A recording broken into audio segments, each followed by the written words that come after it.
I want to say one more thing before we move on to the other 2-5-1 pattern.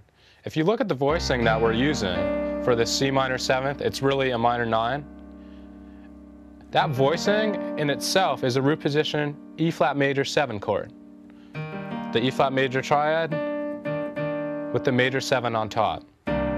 So if you prefer, instead of finding the chords the two ways that we talked about, you can go ahead and just go up a minor 3rd. We want a C minor 7th, go up to E flat, and play a major 7th over the top. It's not going to change where it goes there. And then you can use the same concept for a major 7th. Go up a major 3rd, we're using the B flat major scale. There's the major 3rd, and you can play a minor 7th. There's D minor, there's the lowered 7th. So, we can think one of 3 ways. I've already covered the 2 ways.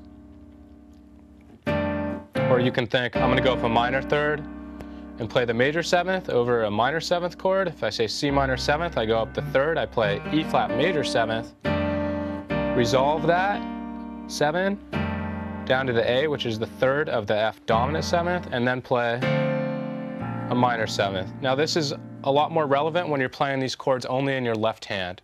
C minor 7th, go ahead up to E flat, play that major 7th chord, resolve that B flat downward, and then back to, you can think of it as D minor 7th or the 3-5-7-9 of B flat major 7th. Okay? There's always a couple ways to do things. If this appeals to you, absolutely think of things this way. The last thing I want to mention in this formation, when you're playing this major 7th, you do have some options. We're playing 3-5-7-9. You can go ahead and use any of the notes in the B flat major scale. If I want to move this 3rd up to the G,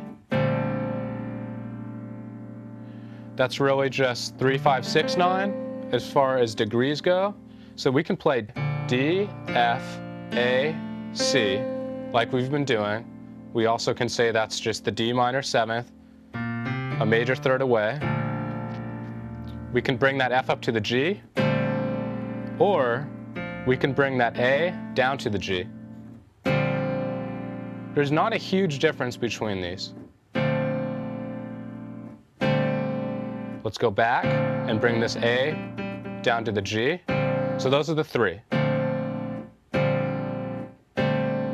Okay, by itself,